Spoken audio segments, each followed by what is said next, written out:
Welcome back, great and amazing leaders. Let's consider combining the four basic operations today. We've dealt with addition first, we've dealt with subtraction first, we've dealt with multiplication first, we've dealt with division first. Before we go to other operations like indices, let's see if we can combine the four basic operations in change of formula. We may be combining 2 or 3 or the 4. Let's see how we can go about that. Example here we have 4x plus y is equal to t. So make x the subject of the relation. Solution: 4x plus y is equal to t. We've been asked to make x the subject of the relation. Now, carefully look at this equation or expression. 4x plus y is equal to t. X has a barrier of 4 and also of plus y.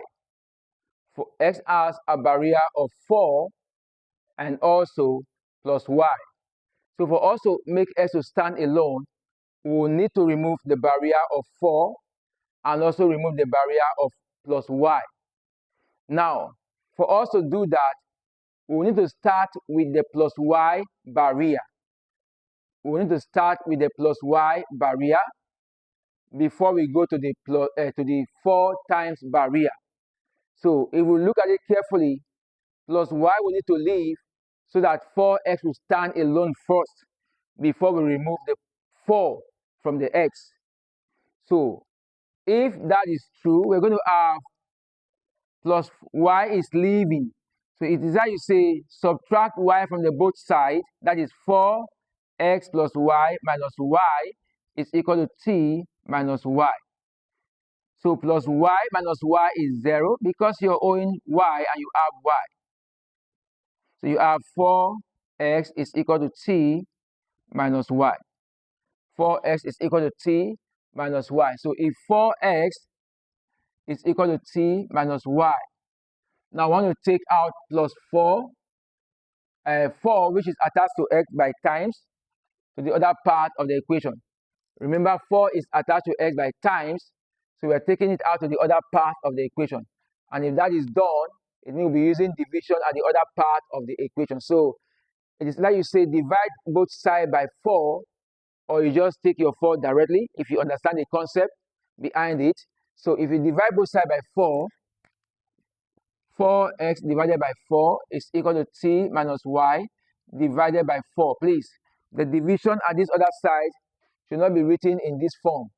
This shows that it is only y that will be divided by 4. So for us to show that we are dividing the t and the y by 4, of course, which is that, you need to extend the line to where we have t. So this shows that t minus y is being divided by 4. So this 4 cancels this 4, and you have x is equal to t minus y, all divided by 4. This is the final result. So our x is equal to t minus y, all divided by 4. So you need to be careful when dealing with these problems. Okay, let's see this, another example. You have 7y minus 3t plus x is equal to 4. They said make t the subject. Make t the subject. Solution: make t the subject. 7y minus 3t plus x is equal to 4.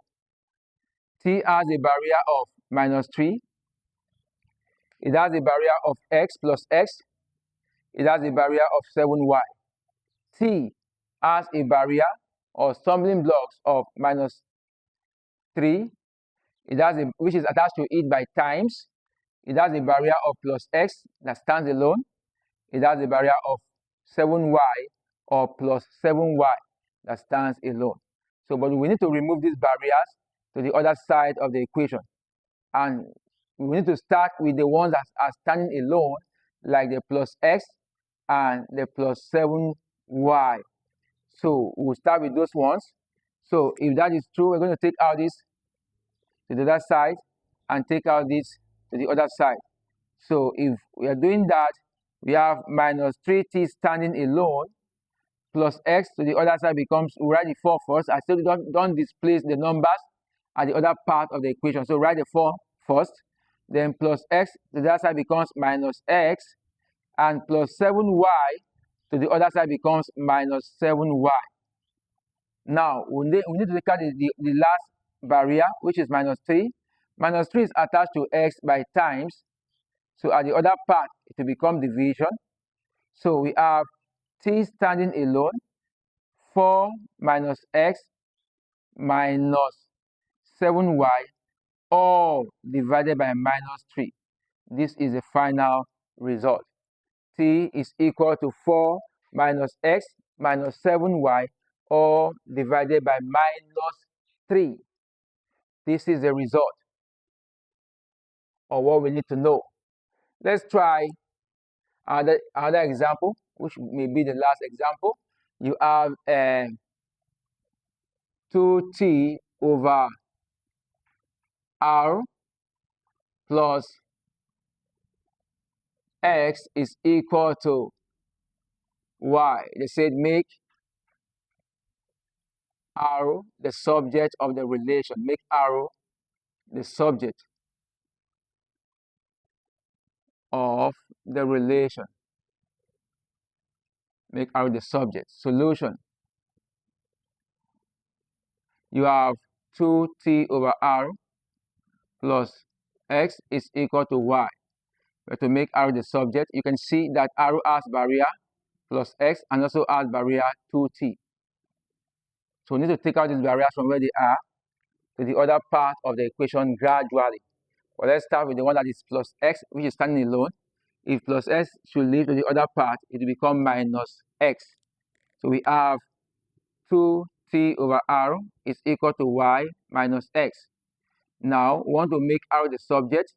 This is a fraction, but this is not a fraction. So I'm going to express y minus x as a fractional number. That will be 2t over r is equal to y minus x over 1. So here we cross multiply. Cross multiply at this point. So we have 2t, we have y minus x multiplying r, or r multiplying y minus x. We're going to introduce the bracket in that case because there are two numbers up here. So I have r into y minus x is equal to 2t times 1, and that will give us 2t. Now for r to stand alone, I'll take out the barrier, which is y minus x from here to the other part of the equation. Remember, y minus x is attached to arrow by times because this is a bracket I've introduced. There's a times in between the arrow and the y minus x. So if I'm taking out everything, this bracket to that side, it will become division at the other side. So our arrow is equal to 2t divided by y minus x. This is the final answer to the equation we've been asked to solve. So the idea of plus, addition, subtraction, division, and multiplication, those forces, when you put them all, you can see the problem is becoming complex at this point. So when we start dealing with other operations that have to do with indices, for example, you get a better understanding because you've been taught how to work with the addition, subtraction, multiplication, division, and the combined standard of the 4 operations. So carefully go through this class and have a better understanding. See you in our next other class.